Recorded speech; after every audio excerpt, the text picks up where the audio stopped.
Thank you, Gina.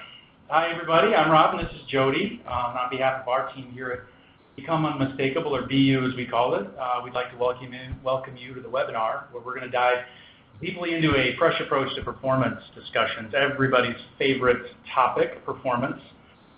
Just by way of background, BU is actually a software and training firm that focuses on training leaders and managers to lead with greater connection to their people in order to drive engagement, productivity, and frankly, just plain happiness in the workplace. We do this through a number of programs and our software that's known as the UMAP, which we shared quite a bit about the last time we were on. We'd really like to thank the best and brightest companies to work for, though, for having us back and for using and endorsing the UMAP on a nationwide basis as a modern way to manage performance and really drive engagement. Excuse me, not to worry, this is not a sales pitch for UMAP. We only show it to you once. Rather, we'll be discussing our general approach to running the performance process, including some brain science behind why it works.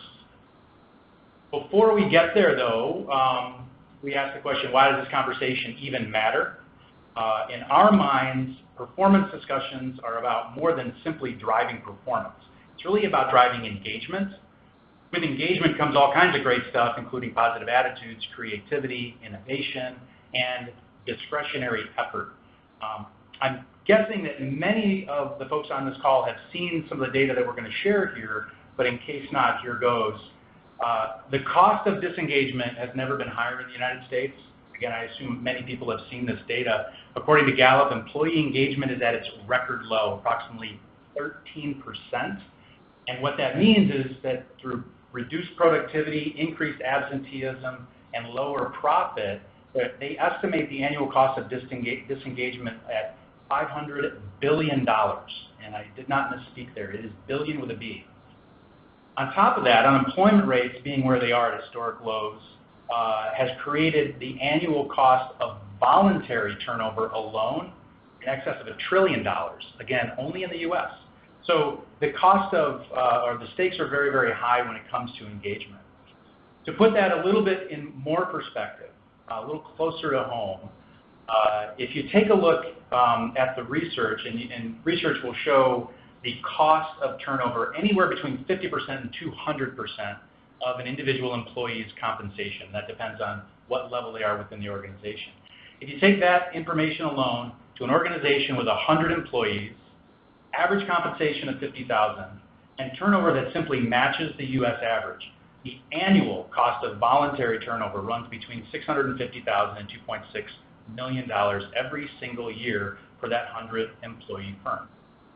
So many of you may say that your experience with turnover is substantially below the US average, but we all suffer from some form of disengagement costs. We believe that has a lot to do with the way we've all been trained to receive and deliver performance discussions.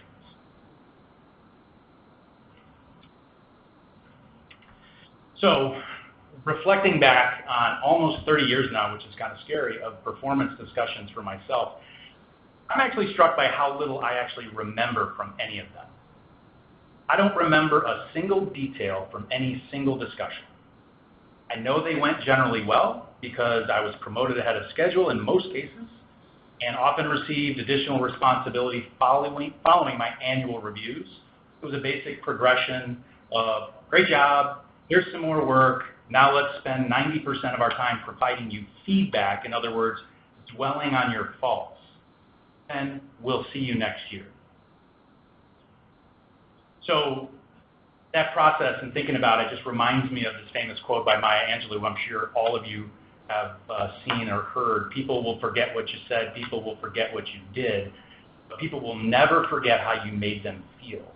This is so true in the case of performance discussions as well.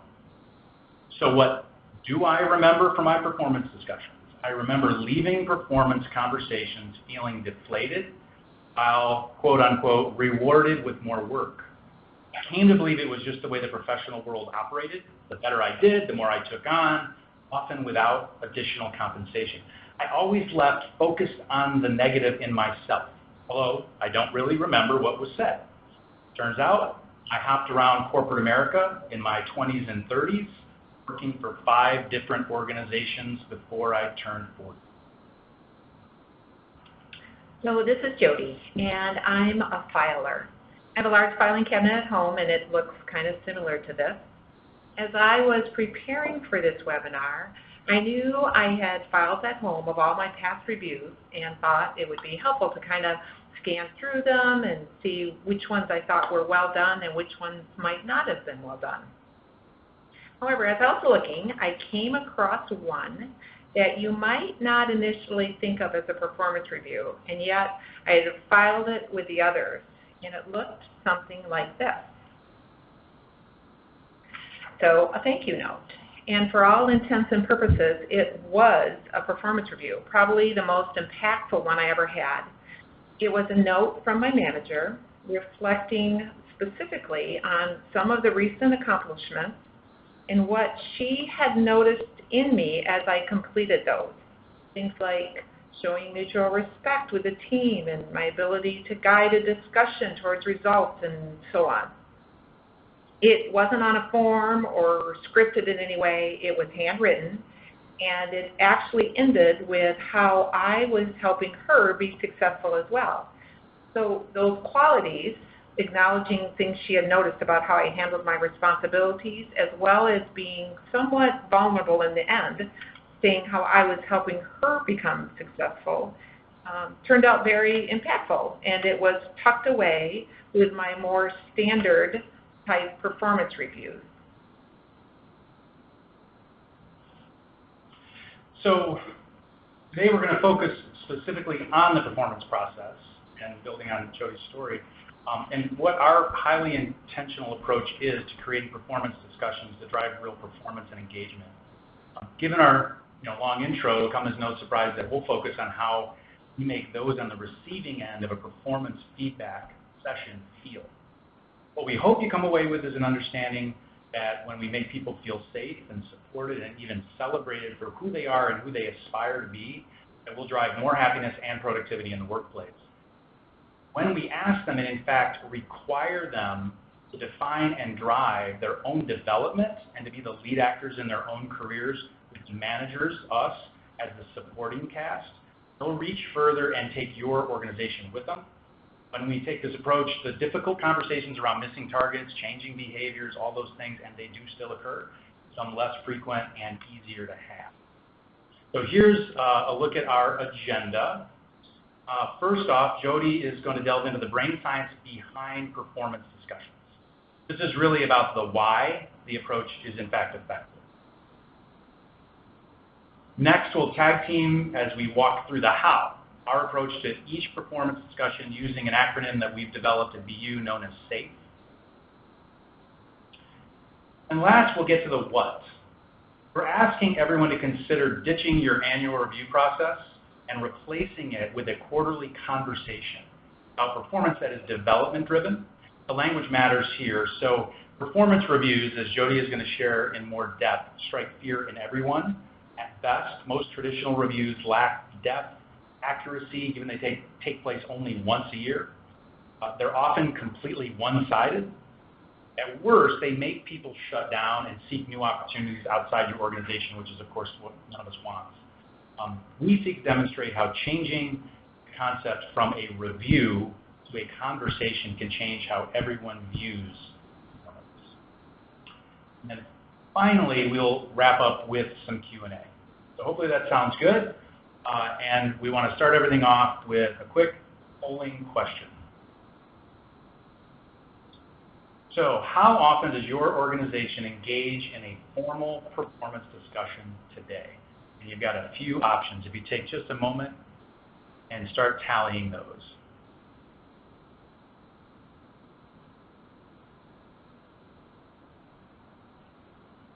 And we're getting a bunch of good responses.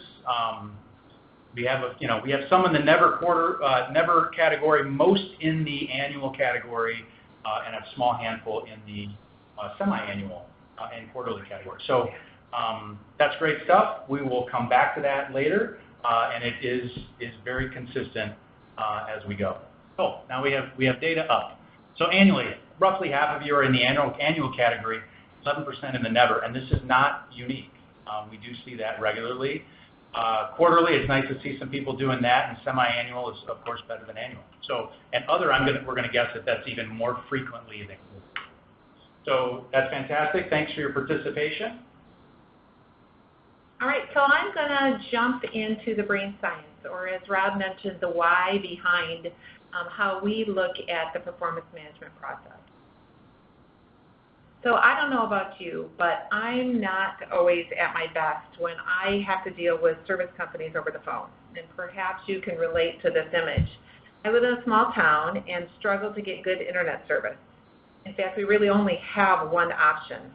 However, about a year ago, I got a call from a service company and said they could actually offer us a much faster speed, and the reasoning, how they explained it, seemed to make sense for me.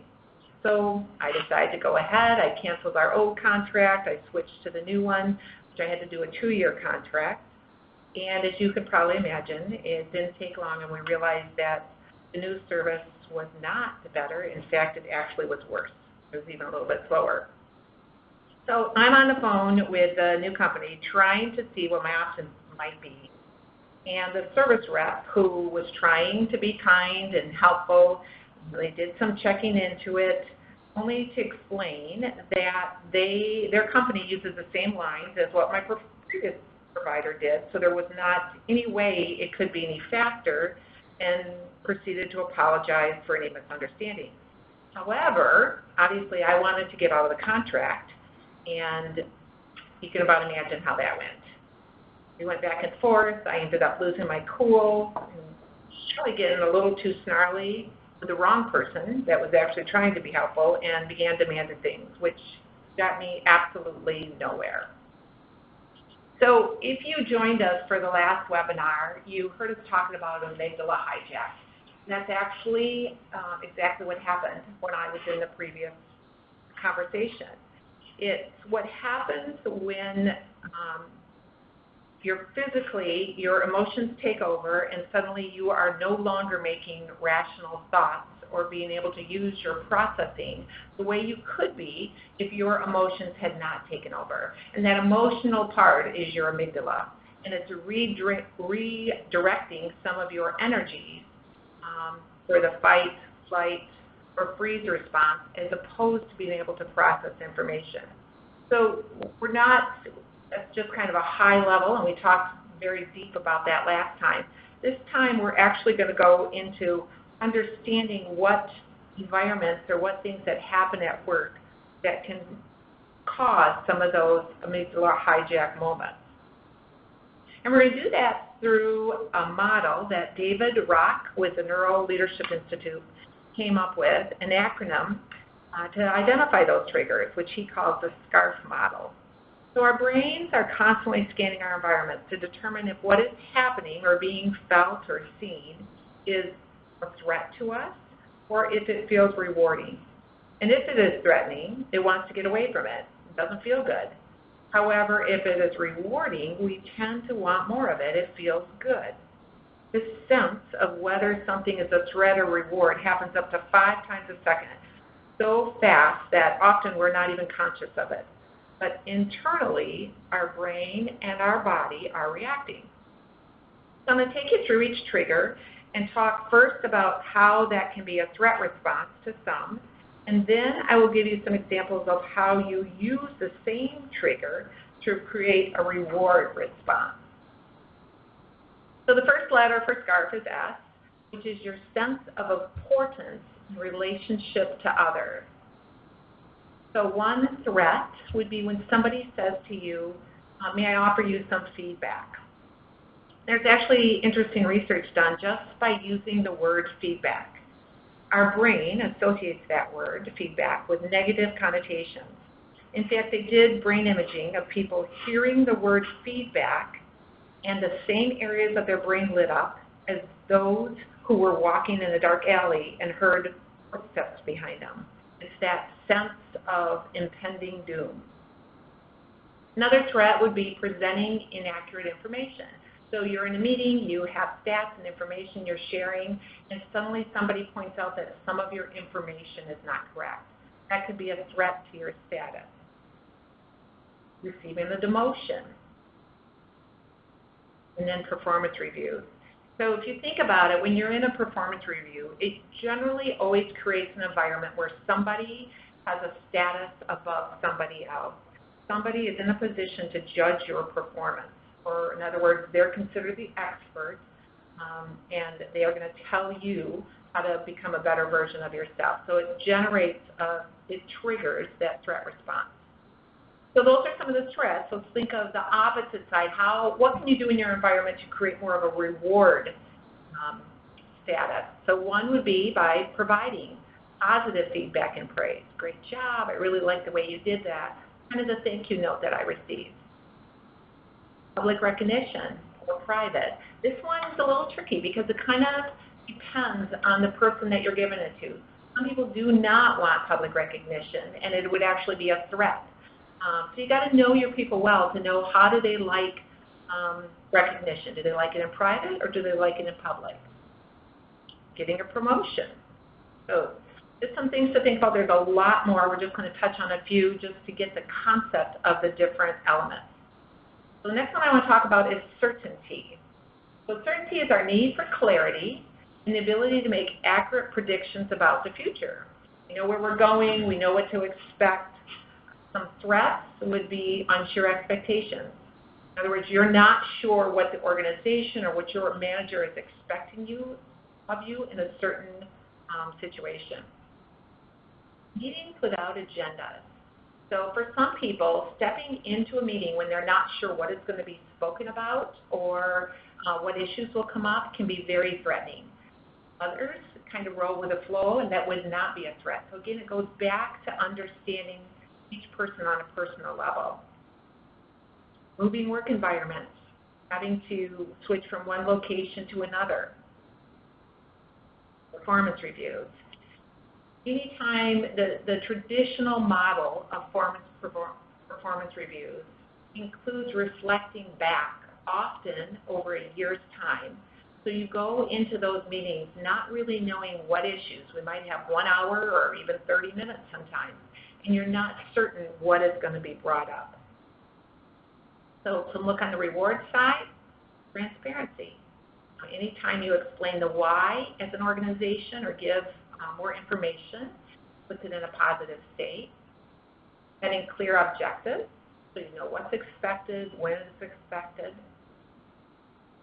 Honoring time links for meetings. So when somebody has other appointments during the day, they're not sitting in a meeting worried about whether it's going to get out on time, but they know that for the meetings that we set, if we say we're going to get done at a certain time, that's when we're going to get done. So, as Jodi's already mentioned, creating uncertainty is extremely threatening to people. I just want to share one quick story that really brought it to life, not directly related to performance, but there's a moving truck here, even though it's DHL, that reminds us of a story we had back from our banking days. As a leadership team, we had made a decision to consolidate some physical locations, and our residential mortgage team was one of those that was spread out previously in a bunch of different offices, and we thought, if they were all under one roof, we might pick up some operating efficiencies and actually drive the team's culture. So we thought we had a great idea. We actually had space available in one of our new buildings. It wasn't far from any of the other locations, so it was central. And the very important part, we were going to allow the team to design their own space. So we thought that would be great. So again, best of intentions. We would drive a culture. Our intention was to drive culture, to create a better atmosphere for teamwork, and allow them to actually define and create their own environment. So we presented this idea to the folks, and we sensed some reluctance, but ultimately they agreed to make the move. 3 months later, they moved into this beautiful new space that they had designed. 3 months after that, 80% of the team walked out the door and went to a competitor. So what was the problem there? We actually confirmed this in exit interviews, that they felt that if we were going to arbitrarily change their environment, that we might take a similar approach to other things that were important to them, such as their compensation plans, their product lineup, etc. We had made the decision for them, and this created uncertainty, not just in the moment, but for the future. So this has nothing directly to do with performance discussions. But the same type of threat is created, and the same risk of exit is present and we wait until the end of the year to hold a single performance discussion, as Jodi already mentioned, that will then determine how people are viewed and actually how they're paid often for the coming 12 months or beyond. These things tend to live on. When the conversation is actually only held annually, the point is the threat of uncertainty is very, very high. So with A, we talk about autonomy, the sense of control over the events in life and or the perception of influence over those outcomes. And probably the most notable one would be being micromanaged. Anytime somebody's feeling micromanaged, they lose their sense of feeling like they lose their sense of control, which is more of that command and control type leadership. Definitely, again, a performance review in the traditional sense takes away that sense of control. The way we try to flip that concept is turning it more into a reward state by having them first do a self-reflection and using that self-reflection that actually sets the structure and tone for the conversation.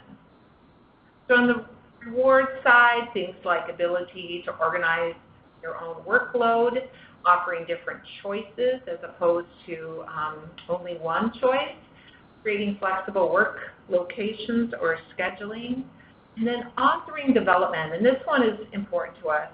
We believe that every team member should be on some type of a development process, and we give them the opportunity to author their own development, both the area being developed, but also the method. So, for instance, everyone has different learning preferences, and it could be actually sitting in a classroom or listening to podcasts, but we want them to determine how they learn best and then match that to their learning style and their development offerings.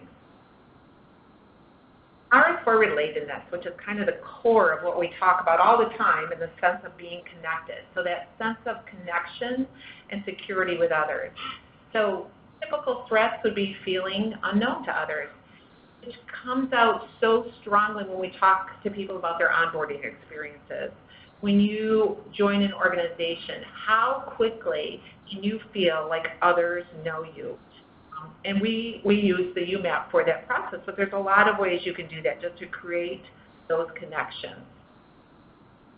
Feeling excluded, whether that's with meetings, whether that's with workloads, anything that creates that.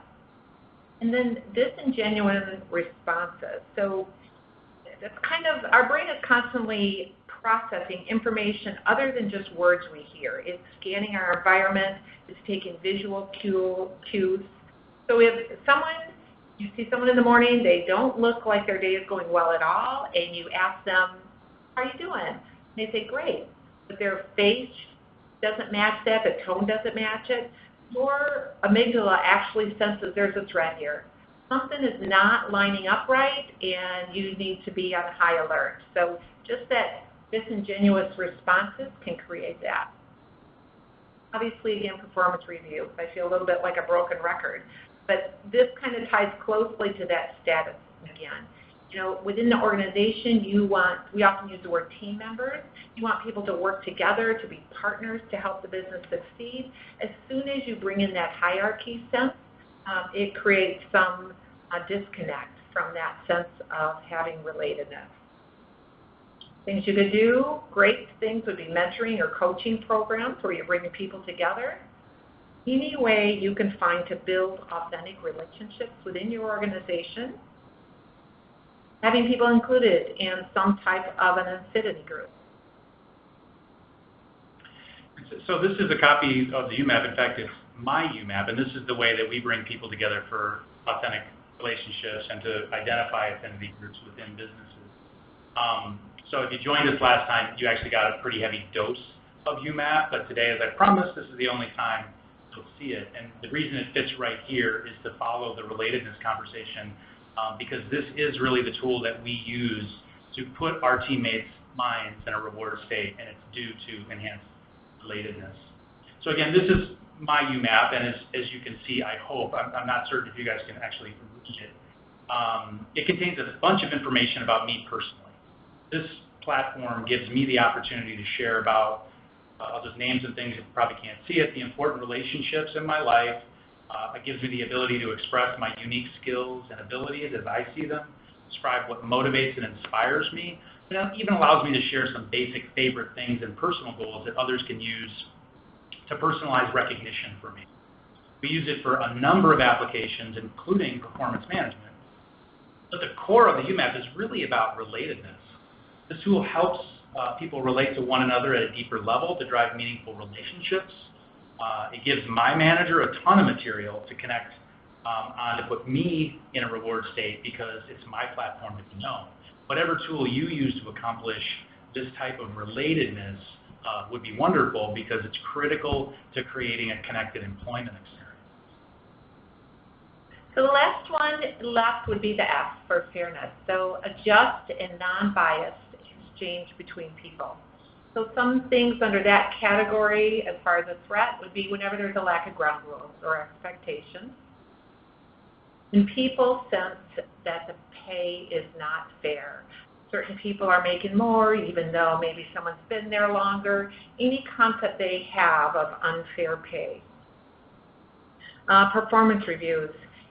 We talked about a lot of times it's annual and you're looking back a long time over things that have already been discussed and thought had moved on from them.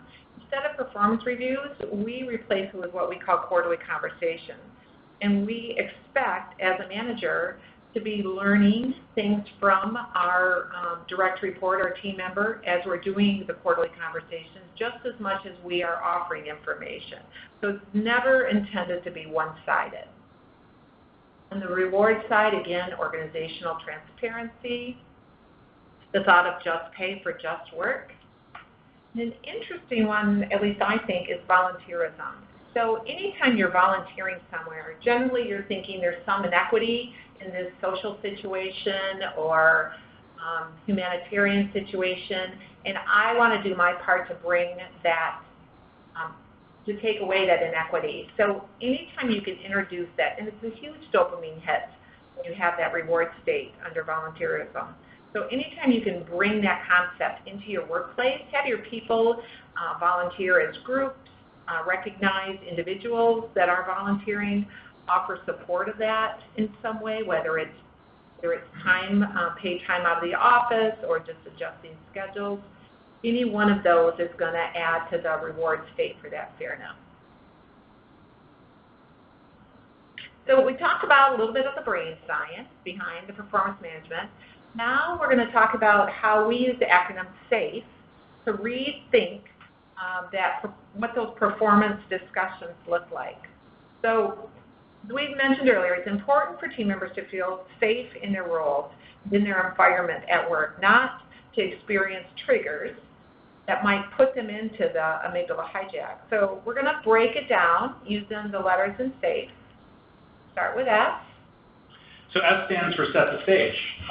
We ask managers to prioritize performance conversations, big surprise, and also to be intentional about the setting and to be prepared. So it starts with setting the time. It seems like a really basic question or expectation, but we've been surprised that there are many managers that take this whole process very lightly. For many, unfortunately, performance discussions are really just a necessary evil that get fit in as a last priority after other business priorities. We're actually asking managers to flip that on its head to make it their first priority. Here at BU, we actually schedule all of our performance discussions for the year up front and schedule other business meetings around them. Ours are 90 minutes in the books a year in advance. We suggest at least 60 to make them. Pick the setting intentionally. No home court advantages, please. So please consider a neutral site to hold the discussion to avoid the status triggers that Jodi just described. You don't want to run into an amygdala hijack in the middle of a performance discussion. It's not pretty, although it happens all the time, and I'm guessing everybody in the webinar has experienced it as a giver or receiver. You want this to be a comfortable environment to generate an authentic conversation. We like coffee shops because they're everywhere and they generally have the vibe we're after. If you're in a suburban business setting, though, or somewhere where you don't want to hop in the car, at least consider a conference room that isn't in your natural habitat. Switch it up.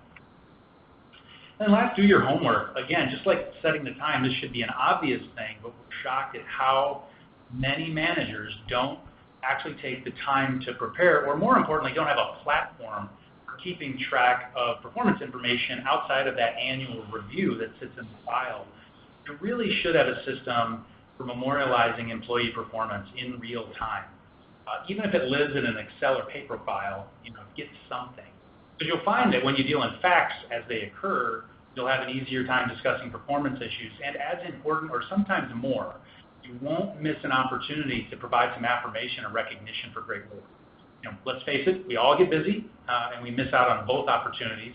But when we keep track of the facts and we're prepared, we have meaningful conversations and demonstrate actual commitment to the employee. Two things that will absolutely build loyalty. This all falls in the of course category, but we're shocked at how often it gets overlooked. So A is aim for authentic connection. And we start this by making sure you take a personal interest. Now, that doesn't happen just at the time when you're doing some type of a performance management process. It's an ongoing process. So when we actually sit down to review performance, we begin with talking about them personally and how they are doing as a whole person, their family, their personal goals, those types of things. The next one is start and stay positive.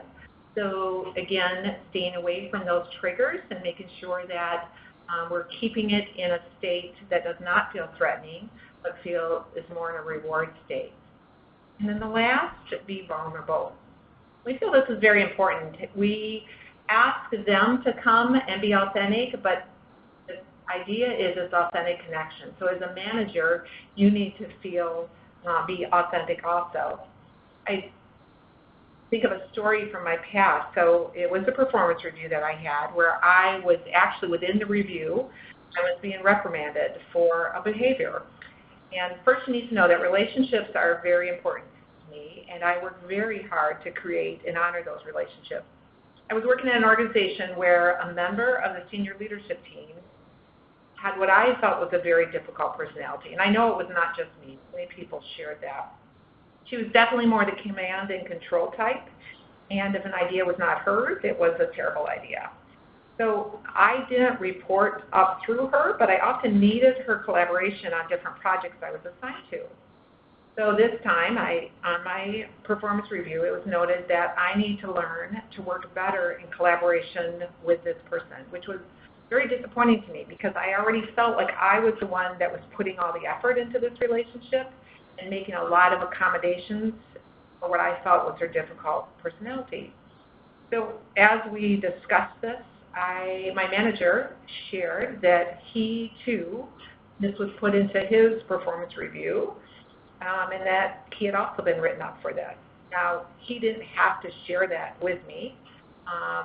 It helped me understand that it wasn't just me, that other people were pulled into this also. And I felt like now we could work together to find some solutions and that I had someone who understood the challenge that I was facing. So F is for foster a two-way dialogue. We're challenging organizations to evolve from holding those performance discussions that are essentially one-way feedback sessions for obvious reasons that Jodi's shared. The ones that go from the manager to the employee. We want to change that to a dialogue that's driven by the employee. This may seem like a bit of a shift, but it actually happens pretty easily when you're intentional. It starts by we ask every employee to author their own professional goals and to design development plans to meet those goals. Every year, in fact, we review them quarterly, and we'll get into more of that when we talk about our specific process. But we ask a couple of key questions during each of our performance conversations so that we can, as the first icon says, listen more than talk. And those questions are, one, what are you getting from me that you find useful? And two, how am I holding you back? From these two questions comes great empowerment for the employee, and we also get tangible information about what we as managers are doing well, how we can be more supportive. So there's a nice element of vulnerability and humility that lives within the manager, and you're actually asking them, help us to help you. But the most important part here is that they lead the discussion. Watch for emotional reactions. Be mindful of the SCARF triggers. Our goal in performance discussions is to create an environment where the employee is comfortable sharing authentically about their successes and their failures. That's when we make real progress with them and with ourselves as managers, as we have an opportunity to discuss our own successes and failures in that environment as well. When you see a hijack happening, and we didn't talk about this much, but they are visual. You can visibly see when someone sees redness in their neck or face, sometimes blank expressions while people are processing rapidly. People even perspire or begin to have watery eyes or even cry. When you see this, try backing off and actually acknowledging that it's happening. Lay it right out on the table, take a break, and let them know it's okay. And it's happened to every single one of us. I know I can remember them in my background. And finally, reset and find common ground. Once that hijack passes, reframe the conversation around its true purpose, which is to help them be successful. Specifically, to help them succeed as they've defined it, their own professional goals, their own development plans. We're here to guide them to the ultimate goals of their own design. And that's our approach. So then E, which is for end with action. And the first thing it says is ask how you can help them succeed. So we touched on a little bit with the 2 questions that Rob mentioned, but just really wrapping it up, saying what else do you need from me? How can I help you be as successful as possible? And then be willing to be open and change perspective. You might learn something new, and Jack, generally you always will. Once you have an interactive dialogue about a situation, whether it's a performance issue or just a situation that you're trying to create a better solution for, generally you now have a different perspective, and that allows you then to take a different approach as to what that performance management process should look like and how it should be documented, which would be the final thing, just to thank them and then just finalize that discussion in whichever manner your organization chooses to store those and document. Okay, so we've alluded to it a few times already, but we clearly believe in a quarterly performance conversation, and that's where we're going to turn next. We did learn from the polling question that a little more than 60% a little more than 70% are holding performance discussions to the extent that they have any, less often than quarterly. So this would be a shift for many. The other category, I'm guessing, was more frequent than quarterly, and there are some folks, roughly 10-11%, that are in the quarterly category. So that's great. I would love to share stories because this is something we're very committed to. But the reality is the vast majority of folks that we speak to are still doing at most annual reviews, and we do find that many with fewer than 75 employees specifically lack a formal process of any kind. Much is being written today about the need for more regular performance discussions, and the general feeling is more the better. We feel a quarterly cadence is really powerful just because it balances the need for people to feel autonomous while keeping any support or potential course correction that may be required within a reasonable time frame. It also matches our memories from a planning perspective of 90 days. So we use the term conversation very intentionally. We're trying to do away with the word review in our business because it's just really because of the way it makes people feel threatened. Don't get me wrong, we lean very hard actually into accountability in everything we do, but a conversation connotes a two-way dialogue and leads to more meaningful discussion around performance and development. We just found that people respond much more positively, and they actually complete their conversations, whereas they try not to or postpone their reviews. So here's our approach. You see the fourth quadrant. We talk about performance holistically. What that means is we balance discussions around professional and personal goals while focusing on the employee's development needs as the real means for achieving the objective performance measures. So what's important is that we agree ahead of the performance cycle on the definition of the individual's responsibilities at the job level, and then discuss performance in a personalized manner rather than relying on theoretical responsibilities or competency models. So we have gone away from that, and that is something that we encourage and support. Then every quarter, we follow a similar process. Employees author what we call a self-reflection related to their performance. Their performance is based on their progress toward their professional and personal goals, top responsibilities, in other words, their job, and individual development plans. Once their self-reflection is complete, then managers respond with a perspective, and it all gets captured in our software and kept. Then they schedule time to get together for their quarterly conversation, and we follow the SAFE guidelines that we shared earlier. So we start off with personal goals, because we're trying to start with connecting personally. At the beginning of each performance year, we ask employees to author their personal goals for 1, 3, and 5-year periods. We start every quarterly conversation with checking in with them about them. How are you doing? Are you making progress? And we offer any life experience or support. And as managers, we often share our own goals and ask them what they think. So you might feel that this seems a little contrived, but it really doesn't feel that way. The point is really to focus on something personal and connect with them as humans. So if you have something else, another way of knowing things about them that you can connect personally, that would work great as well, because it sets up the rest of the performance process. One really quick story that I would share, a young woman that reported to me several years ago who had a 1-year personal goal to become a fitness trainer. And I had the opportunity sitting down in the quarterly conversation to ask how she's doing, and she said, "I'm not doing anything," and I asked why. And so she went on to tell me that she had to leave every Wednesday at 4 o'clock to make the certification course at 4:30, and that wouldn't work. And so I had the opportunity to say, yes, it will. And she was thrilled and surprised, which shame on me for letting that surprise happen. But it gave me the opportunity to have that conversation, and she went off and did it.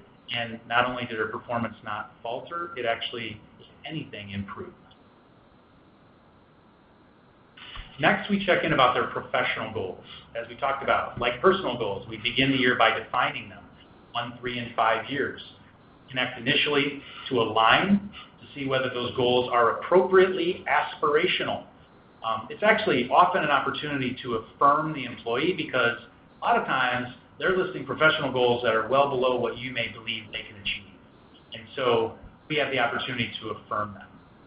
Once in a while, you're in the position to say you might be overreaching, and then you bring them back down to earth gently. Then every quarter we ask, are these professional goals still relevant? This is particularly a robust conversation in our business because we're experiencing rapid growth and we're evolving responsibilities on a regular basis. So we change these, we readdress them, and it's very robust. For more mature or stable businesses, the conversation is still very important. But it can tend to be more about their individual development plan progress. But the points here, again, are listen more than talk, look for ways to affirm and support their journey, and at the end of the day, it's their journey. Our conversations around top responsibilities are highly accountable. Since we agree at the beginning of each performance period, which is in our case every quarter, about what that specific employee's responsibilities and measurable success factors are, it's really tough to hide from accountability. We've been really intentional about connecting personally at this point in the conversation, which makes any tough conversations far less difficult. Most often, the employee's self-reflection is overly critical, really, and we're in the position to provide more affirmation than criticism. The discussions are often focused around setting appropriate goals for the coming period, and when we do address real performance issues, all the information is in front of us, and we can focus on the facts. Usually the bulk of our time, though, is spent in this development piece. The development is really a means to, and at the end of achieving your responsibilities. And we really learn a ton about people by the way they describe their development needs and how seriously they drive their own development. We've had some folks that on paper or in appearance would think they are the top performers, but they take a very light approach to their development, where others might not fit the high performer mold in appearance, but that are incredibly thoughtful, humble, and patient, and they don't cut corners to build skills and prepare for the future. And clearly, those are people that we favor and that we want to invest in.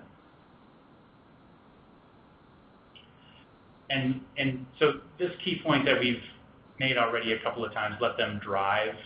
The humble high performers, those on whom we want to spend the bulk of our resources, will feel very empowered by this approach, and they'll reach beyond any measures that we may set for them. Our job is to keep gas in the tank and to keep them between the guardrails. Right? The rest of it, though, is up to them, and you'll be surprised how far they'll take it. So one final point that we'd like to make is about failure. Everybody has a view on failure, and we're strong believers that we need to create an environment that's supported by our performance process, that encourages or frankly even celebrates failure. And that makes some people uncomfortable. Particularly as a recovering banker myself, failure is a tough concept for me to embrace the way I've been brought up, because in my former lives, failure meant somebody lost money, usually us, or somebody went out of business. And that same thing can be true for many companies that have serious operating failures. And these are the types of things that we don't allow any room for occur. But other types of failure, those failures that result from aiming really high in your goal setting, that get people to take risks that don't have catastrophic consequences but really stretch them. Those are the things that we really want to celebrate even when they fail. And the way we handle that is, we follow an OKR methodology where our objectives and key results are meant to be truly aspirational. And so that when we hit 70%, and we're not alone in that, that's a ripoff from the likes of Google, when we hit that 70% number of achievement, we actually do celebrate that as a win. And of course, we love 100%, but and again, that only works if the goal is truly aspirational. If you can create an environment that truly celebrates failure, you're in good shape. So that really concludes a lot of our conversation. We've covered a ton of different territory, and just some really quick wrap-up comments. The stakes are high. The cost of disengagement are massive, and voluntary turnover are massive, even at the individual small organization level. A major cause of that disengagement and a threat is how performance processes make us feel. And we kind of understand better now why that is from Jodi's talk around brain science and the SCARF model. And then we talked a bit about how we address the SCARF triggers through conducting these safe discussions in performance and utilizing a quarterly conversation that's employee-driven and is development-focused and is in real-time fact-based. So with that, we'll conclude our webinar, and we'll open it up for questions. Thanks, Rob. Thanks, Jodi. We have a few questions. The first one says, once an executive team approves, how can HR staff convince managers to adopt a positive QC approach? To adopt A positive what approach? Quality conversation approach. Okay. Well, the fact that those executives approve is one important step, but another important step to get everybody else in line is they actually have to live it. So we find the best practice for our approach starts at the top and trickles down by demonstration. So that is how we teach and train around our process, is by getting decision makers in the room and having them feel the process. Because when they demonstrate a willingness to do it, it gets supported through an organization. And it doesn't hurt if you track the performance of those managers and do some pulsing surveys of the individuals who are on the receiving end of those conversations that will help inform the development of those managers. Jodi, anything you want to add? Nope, I think that was great. That's great. We also have, someone wanted to know if you could share your self-reflection document. Sure. Yeah, we can absolutely. Well, it lives in our software, but we can screenshot it and and share what they look like. Or if someone wants to see it in real life, we can do a Zoom demo or something like that. Yeah. Okay. So basically, we use the UMAP software, and our performance management process lives behind it. So we use stuff behind the UMAP. So we use some of those tiles because it lives. Personal goals, professional goals, coaching and development, top responsibilities are all there. So within the software, it creates an environment where now the team member can write comments on how they think they're progressing on each of those. Thank you. I think that's all we have for questions. Oh, another one just came in. Can a manager request help with a quarterly conversation? I'm going to guess that is from a colleague. The short answer is yes. And it just depends on what process you want to put in place. We have some of our clients that actually have a quarterly conversation get signed off on by another level of manager. It's a little bit more of a hovering approach that we don't use, but it does happen. But it's a great development opportunity for someone who is newer to the process or maybe less equipped to have a vulnerable conversation that is, that they relate to people well, then to reach out to someone who does it well. And of course, we provide that kind of help and coaching ourselves, but I assume that they're talking about internally. Thanks. That looks about all we have for now. I want to thank everyone who participated today. I especially want to thank Rob and Jodi for doing all this work for us. It was a great presentation. And to remind everyone to remember to fill out your Survey Monkeys. It will be coming to you in your emails later on this afternoon. Again, this will be the only way you are going to receive your SHRM or HRCI credits. Thank you all again for participating. I hope everyone has a wonderful afternoon. That does conclude the webinar for today. Thank you for your participation. Lastly, please disconnect your line.